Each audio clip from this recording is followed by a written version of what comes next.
Hello viewers, আসসালামু আলাইকুম। শুরু করছি পরম করুণাময় আল্লাহর নামে। আমাদের সবচেয়ে বেশি ইম্পর্টেন্ট আমাদের জীবনে খাবার। আমাদের প্রত্যেক মানুষেরই খাবারটা প্রয়োজন, কারণ খাবার খেয়ে থাকি শক্তি উৎপন্ন করার জন্য।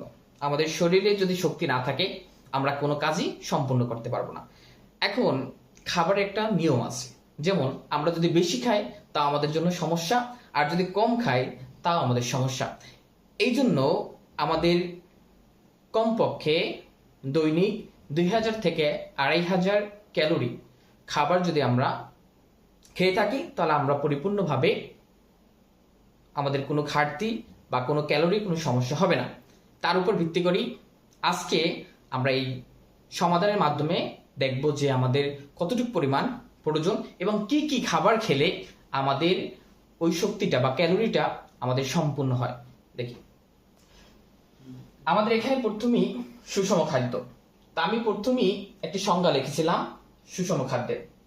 যেসব খাদ্যে পরিমিত পরিমাণে শর্করা, আমিষ, স্নেহ, ভিটামিন, খনিজ লবণ ও পানি এই 6টি উপাদান উপস্থিত থাকে তাকেই সুষম খাদ্য বলে। এখন এই সুষম খাদ্য 6টির ভিতরে আমিষ, শর্করা, স্নেহ, ভিটামিন, খনিজ লবণ, পানির ভিতরে আমিষ, শর্করা, স্নেহ এই তিনটিতে শক্তি উৎপন্ন করে, আর বাকি যে তিনটি ভিটামিন, খনিজ লবণ, পানি এর ক্ষেত্রে আমাদের বিভিন্ন ক্রিয়া বিক্রিয়ায় সহায়তা করা, পানির ভারসাম্য রক্ষা করে, বিভিন্ন কাজে সহায়তা করে থাকে। কিন্তু আমরা আজকে এখন এই যে আমাদের শক্তির একক হচ্ছে ক্যালোরি। আচ্ছা, আমি এখানে আমাদের প্রথমে এখানে দেখবো, দ্বিতীয়তে দেখবো হচ্ছে ক্যালোরি। তাই ক্যালোরি আমি একটা সংজ্ঞা লিখেছি। ক্যালোরি হচ্ছে শক্তির একক, যা দিয়ে খাদ্য হতে আমাদের শরীরে কত শক্তি পাওয়া যায় তা পরিমাপ করা যায়। অর্থাৎ আমাদের কোন খাবার থেকে কি পরিমাণ শক্তি পাওয়া যায় সে সম্পর্কে আমাদের ক্যালোরির মাধ্যমে নির্ণয় করি। অর্থাৎ ক্যালোরিকে আমরা পরিমাপের একক হিসাবে ধরতে পারি। এখন কোন খাবারে কি থাকতে পারে তার উপরে আমাদের একটা এখানে প্রশ্ন আছে। প্রশ্ন হচ্ছে, হাবিব দুপুরের খাবার হিসাবে 200 গ্রাম খিচুড়ি খেয়েছে। খাবারে চাল আছে 100 গ্রাম, মাংস আছে 80 গ্রাম, আর 20 গ্রাম রয়েছে স্নেহ জাতীয়। এখন কি পরিমাণ ক্যালোরি উৎপন্ন হবে তাহলে আমরা আজকে গাণিতিক মাধ্যমে, হিসাবের মাধ্যমে জানতে পারবো। আমরা দেখব 1 গ্রাম আমিষ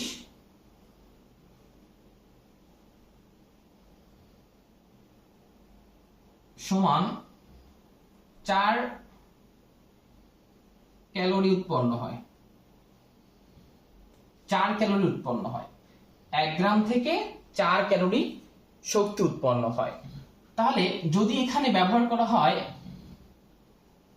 100 গ্রাম, তাহলে আমরা বলতে পারি 100 গ্রাম থেকে কত উৎপন্ন হয়। 100 গ্রাম থেকে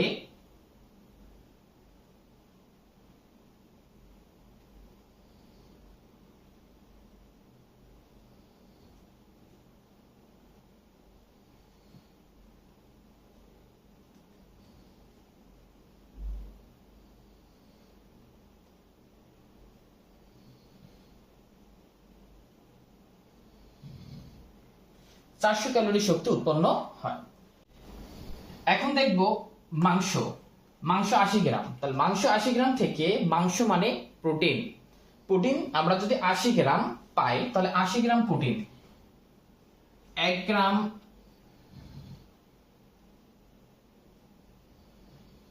প্রোটিন সমান 4 ক্যালোরি শক্তি উৎপন্ন হয়।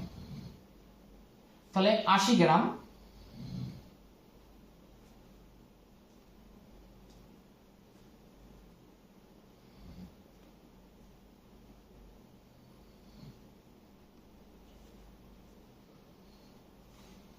চারশো 0 4টা 32, তাহলে 320 ক্যালোরি আমরা পেয়ে থাকি।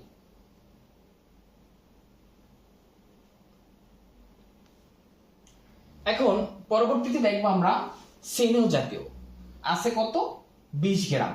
আমরা জানি সবচেয়ে বেশি শক্তি উৎপন্ন হয় স্নেহ জাতীয় পদার্থ থেকে, তাহলে 1 গ্রাম স্নেহ থেকে 1 গ্রাম স্নেহ সমান 9 ক্যালোরি।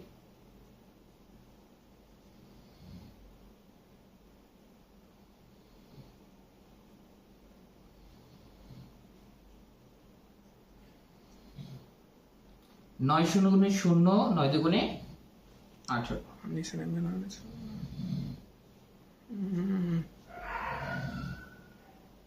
ক্যালোরি। এখন আমরা এই ক্যালোরিগুলো যদি আমরা যোগ করি তাহলে আমরা এই খাবার থেকে কি পরিমাণ শক্তি বা ক্যালোরি উৎপন্ন হবে তা বের করতে পারবো।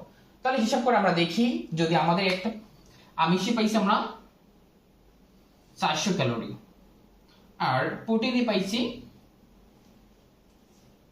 320 ক্যালোরি, আর 180 ক্যালোরি পেয়েছি স্নেহ জাতীয় পদার্থ থেকে।